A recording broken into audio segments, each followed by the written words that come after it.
Welcome to the midweek devotion of the United Methodist Church in Littleton, Illinois.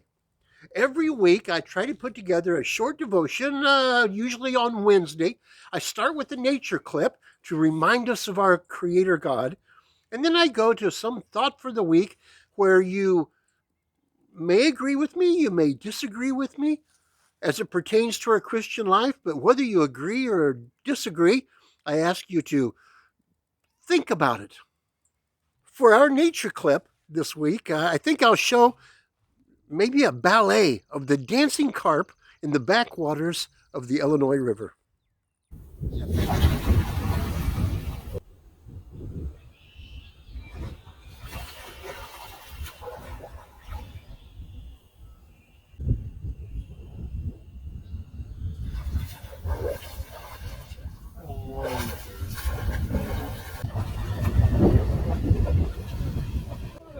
Run across the road.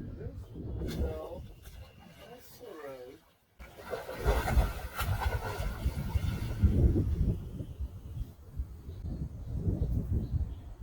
It's fishy.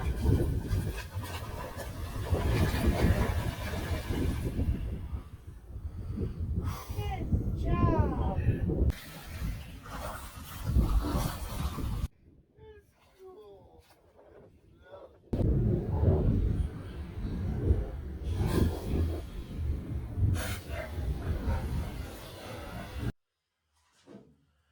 Okay, I'm going to tell you a story this week.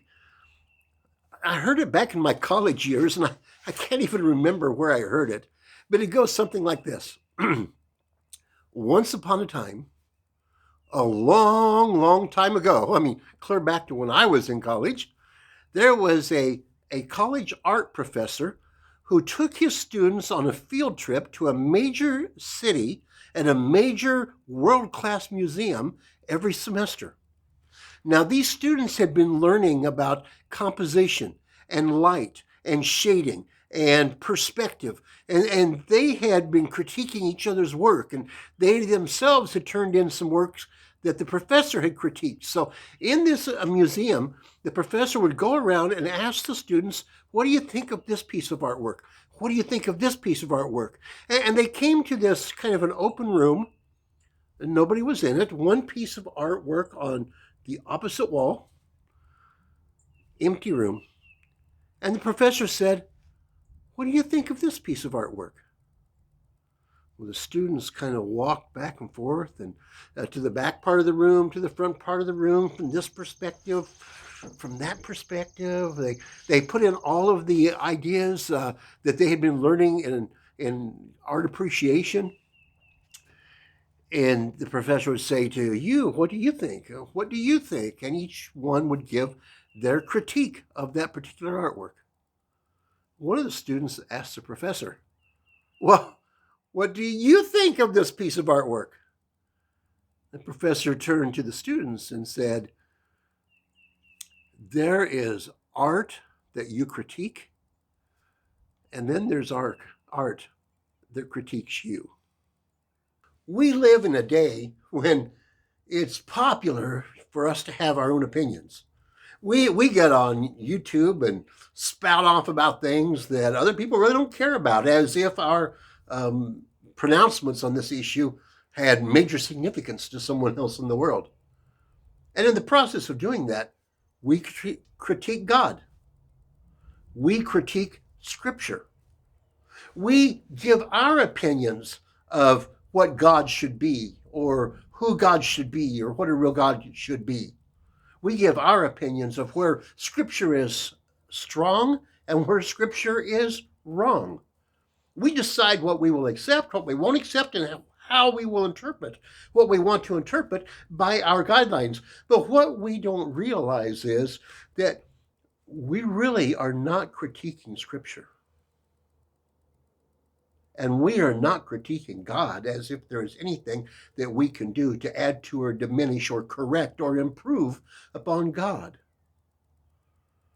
What we are doing is we are critiquing ourselves. Our opinions of Scripture and God reveal more about who we are than who God is. Kind of a sobering thought.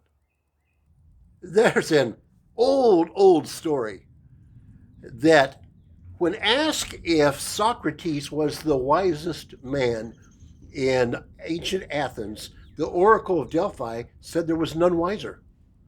When that was related to Socrates, he was surprised by that and went about to prove that he was not the wisest man in Athens. Of course, he could not prove that because he was. So he finally came out with the idea that he was not a wise man, but at least he was wise enough to know that he was not a wise man. And the rest of Athens, everyone thought they were wise and they weren't. So that's what made him the wisest man, was he knew himself. There's a lot of us that pontificate our great pearls of wisdom for others and end up fooling ourselves without even knowing it. Well, here we are on another Wednesday, halfway through a week with only a few days left before we can come together to worship God again. In those few days, worship God together. In those few days between now and then, may God give you a heart and a mind full of wisdom.